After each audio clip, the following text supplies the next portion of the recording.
We begin at around the 3rd millennium BC in Mesopotamia. A good part of the population is already sedentary, practicing agriculture and animal husbandry. But in the more arid zones, some people continue a nomadic way of life.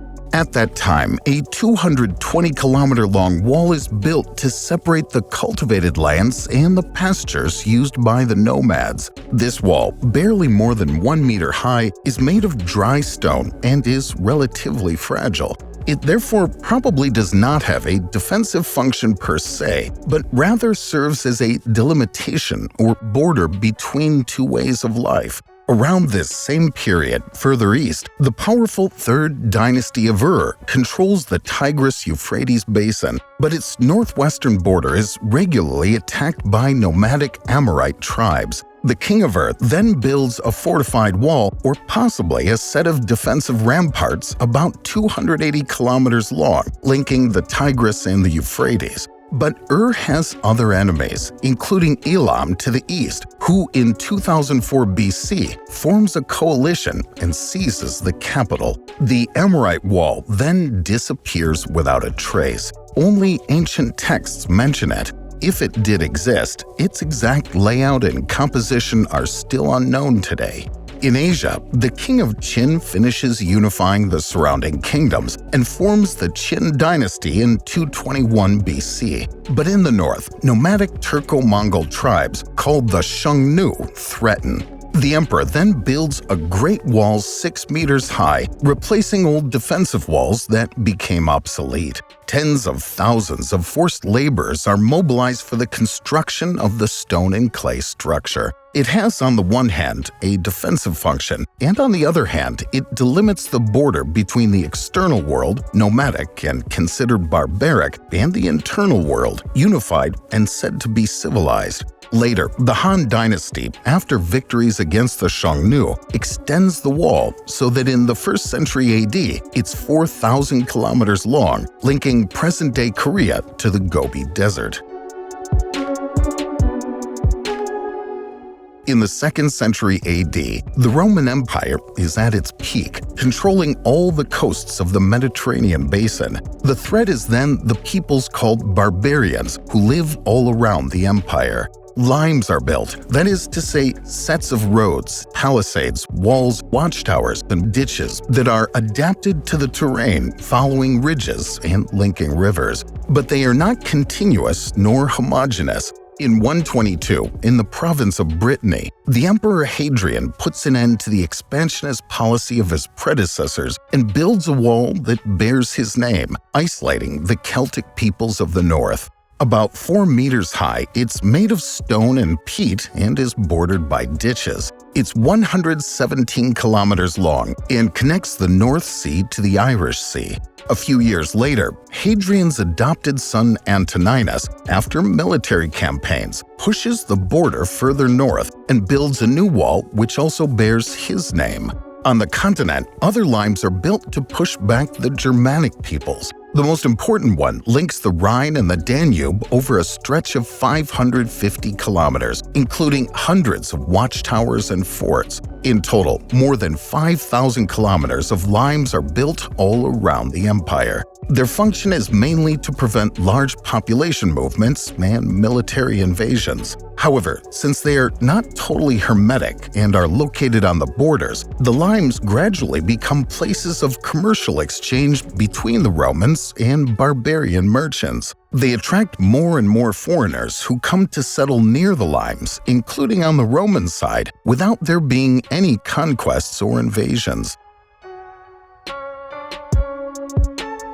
In Asia, at the beginning of the 13th century, the Mongol Empire of Genghis Khan begins the conquest of China. Despite the Great Wall, the Jin dynasty is invaded. The Mongols then found the Yuan dynasty, which imposes itself on all of China. The Great Wall is in the center of the empire and serves no more benefit. But in 1368, after an insurrection, the Chinese chase out the Mongol power and found the Ming dynasty. But the Mongolian threat is still present in the north, and the Great Wall is rebuilt, this time with stone and brick, and up to 7 to 10 meters high.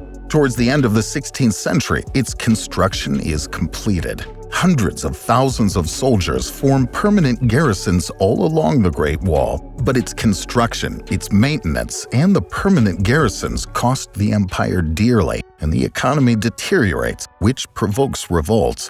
In 1644, a rebel army seizes Beijing, which results in the emperor committing suicide. But at the eastern end of the Great Wall, a general who remains loyal to the Ming chooses to ally with the Manchus of the Qing dynasty and opens the gates of the Great Wall to them. The Manchus then impose themselves on the whole of China and extend their territory as far as present-day Mongolia, making the Great Wall obsolete. During the Second World War, Nazi Germany, which dominates Europe, fears an Allied military landing from Great Britain. The Atlantic Wall is then built all along the European coast. It's not a wall per se, but rather a series of fortifications, mainly bunkers, but also minefields and obstacles intended to block tanks. But these constructions are not enough to prevent the largest military landing in history that takes place in Normandy. After World War II, the Cold War revives the construction of walls. Europe finds itself divided by what is called the Iron Curtain, separating the Soviet camp from the Western camp. The USSR monitors the 8,500 kilometers of this new political border, with the main objective being preventing migration from east to west. A zone of up to 5 kilometers wide is forbidden to the population, while on the western side there's a strip about 10 meters wide, without construction or vegetation, which is mined and monitored. Finally, the border is closed by a barbed wire fence that can be electrified. In Korea, the war rages between North Korea, supported by the Communists, and South Korea, defended by the Western camp. In 1953, a ceasefire is signed, and a demilitarized zone 250 kilometers long and 4 kilometers wide now becomes the new border between the two countries. The central zone is completely empty, while the extremities are mined and closed off by electric and barbed wire fences. The DMZ is constantly guarded by more than 1 million soldiers, making it the most militarized zone in the world. In Germany, Berlin, which is divided in two, remains an easy passage point for those who want to migrate from the Soviet camp to the Western camp. To put an end to this migration, on the night of August 12 to 13, 1961, the Soviets begin the construction of a brick wall topped with barbed wire along the 43 kilometers of the border between East and West Berlin. This wall, which is under high surveillance, will be progressively improved to finally be composed of concrete panels over 3 meters high.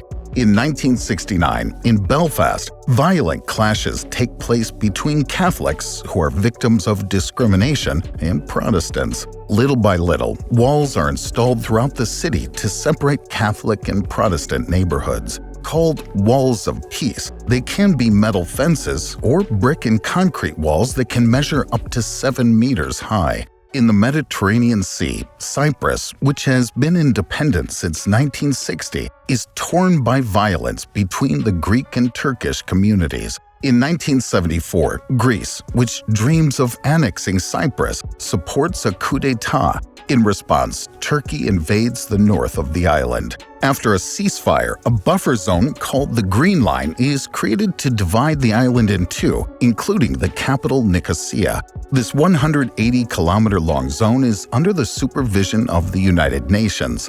In Africa, after Spanish withdrawal from Western Sahara, the independence of the Sahrawi Arab Democratic Republic is proclaimed by the Polisario Front. But the territory is also claimed by Morocco and Mauritania. In 1979, after a coup in Mauritania, a peace agreement is signed with the Polisario Front, and the country abandons its territorial claims. Morocco then begins the annexation of Western Sahara. Over 7 years, the country builds 6 walls that allow it to control 80% of the territory. 2,700 kilometers long, the wall is mainly made of sand and stones to a height of 3 meters. The area is constantly under military surveillance, including with radar. In Berlin, on November 9, 1989, after weeks of demonstrations, the Berlin Wall is torn down, marking the beginning of the fall of the Soviet bloc and the USSR.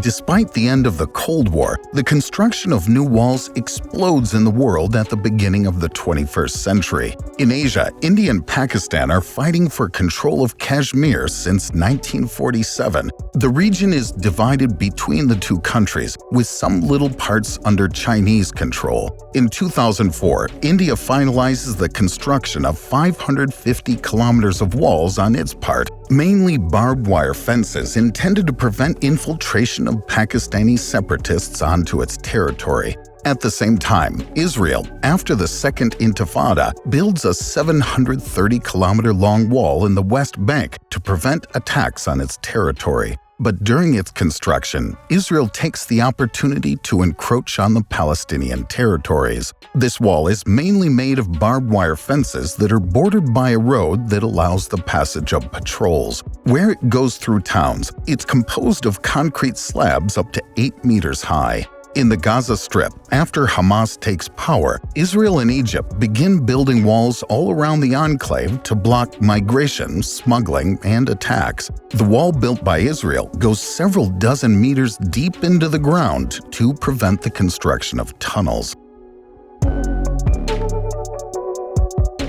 The Arab Spring, tensions in the Horn of Africa, the war against ISIS, the instability of Afghanistan are all causing huge waves of migration to Europe. In 2015, more than 1 million migrants enter the old continent. In response, many European states are trying to block this migration by building walls and barbed wire barriers, including within the Schengen area itself. In North America, the border between the United States and Mexico is by far the most crossed border in the world, with approximately 350 million legal crossings per year. In 2016, during the presidential campaign, Donald Trump promises to build 1,600 kilometers of walls to combat illegal immigration and drug and gun smuggling. 5.5 meters high, he promises it will be entirely financed by Mexico. But despite his election, the project is obstructed on multiple fronts, and in 2021, at the end of his mandate, only 83 kilometers of new walls have been built, with an additional 650 kilometers of existing walls being upgraded.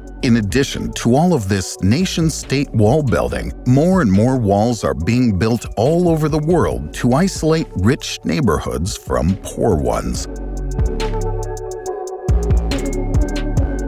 Today, new types of walls are appearing in certain coastal areas or along rivers to protect against the forces of nature. In Japan, after the 2011 tsunami, the country is now finalizing the construction of 430 kilometers of concrete anti-tsunami walls, very thick at the base and sometimes up to 15 meters high. In New York, on the island of Manhattan, a concrete wall up to 8 meters high and 18 meters deep is being built to prevent future floods that are likely to be increasingly frequent due to rising sea levels.